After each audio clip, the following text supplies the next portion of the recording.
Purposely. Your life, God's purpose. Listen at onpurposely.com. It was so much easier when my kids were little to make my special recipe, this chocolate chip pound cake, without them. It was messier with them, but it was also sweeter. It's a picture of what God does in our lives. He invites us into His plans. He takes ordinary people and He weaves us into His extraordinary plans. Hi, it's Erica. Welcome to the Bible for Busy People. I feel so privileged to be studying this story with you. God used Queen Esther and her faithful cousin Mordecai to save the Jewish people from annihilation. He foiled the evil plans that the king's right-hand man had hatched. Now, when the king found out what his evil right-hand man had done, he couldn't reverse the order to kill all the Jewish people. Because once you sign something with your signet ring, the plans have to be carried out. But he gave Mordecai, his new right-hand man, the power to come up with a new plan. And Mordecai sent out messengers alerting the Jews that they were allowed to defend themselves. And so the date arrived. The day Haman, the evil right-hand man, had hoped all of the Jews would be annihilated. Of course, Haman has been executed by this point because the king found out about his evil plan and thankfully had a new right-hand man in charge, Mordecai. We pick it up in Esther chapter 9, beginning in verse 1. So on March 7th, the 2 decrees of the king were put into effect.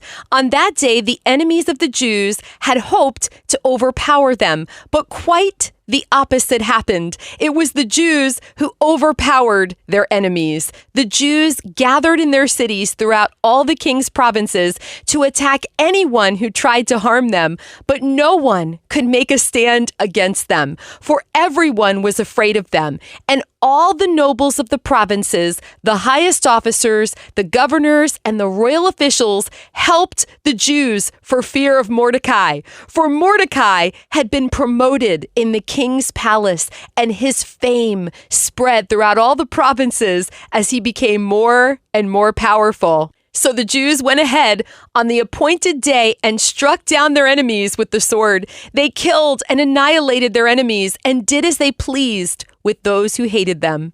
In the fortress of Susa itself, the Jews killed 500 men. They also killed Parshandatha, Dalphon, Aspatha, Poratha, Adalia, Aradatha, Parmashata, Arasai, Aradai, and Vizatha, the 10 sons of Haman, son of Hammedatha, the enemy of the Jews, but they did not take any plunder. That very day, when the king was informed of the number of people killed in the fortress of Susa, he called for Queen Esther. He said, "The Jews have killed 500 men in the fortress of Susa alone, as well as Haman's 10 sons.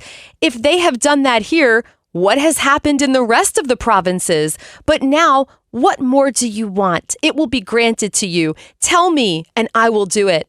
Esther responded, "If it please the king, give the Jews in Susa permission to do again tomorrow as they have done today, and let the bodies of Haman's 10 sons be impaled on a pole."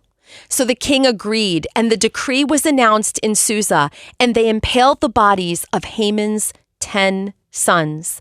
Then the Jews at Susa gathered together on March 8th and killed 300 more men, and again, they took no plunder. Meanwhile, the other Jews throughout the king's provinces had gathered together to defend their lives. They gained relief from all their enemies, killing 75,000 of those who hated them, but they did not take any plunder. This was done throughout the provinces on March 7th, and on March 8th they rested, celebrating their victory with a day of feasting and gladness. So to this day, rural Jews living in remote villages celebrate an annual festival and holiday on the appointed day in late winter when they rejoice and send gifts of food to each other. Picking it up in Esther chapter 9 now, Mordecai recorded these events. and sent letters to the Jews near and far throughout all the provinces of King Xerxes, calling on them to celebrate an annual festival on these 2 days. He told them to celebrate these days with feasting and gladness and by giving gifts of food to each other and presents to the poor. This would commemorate a time when the Jews gained relief from their enemies, when their sorrow was turned into gladness and their mourning into joy. So the Jews accepted Mordecai's proposal and adopted this annual custom. Haman, son of Hammedatha, the Agagite, the enemy of the Jews, had plotted to crush and destroy them on the date determined by casting lots. The lots were called Purim.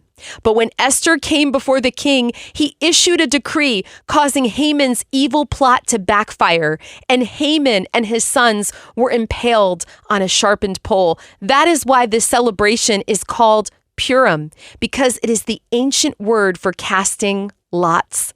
So because of Mordecai's letter and because of what they had experienced, the Jews throughout the realm agreed to inaugurate this tradition and to pass it on to their descendants and to all who became Jews. They declared they would never fail to celebrate these 2 prescribed days at the appointed time each year.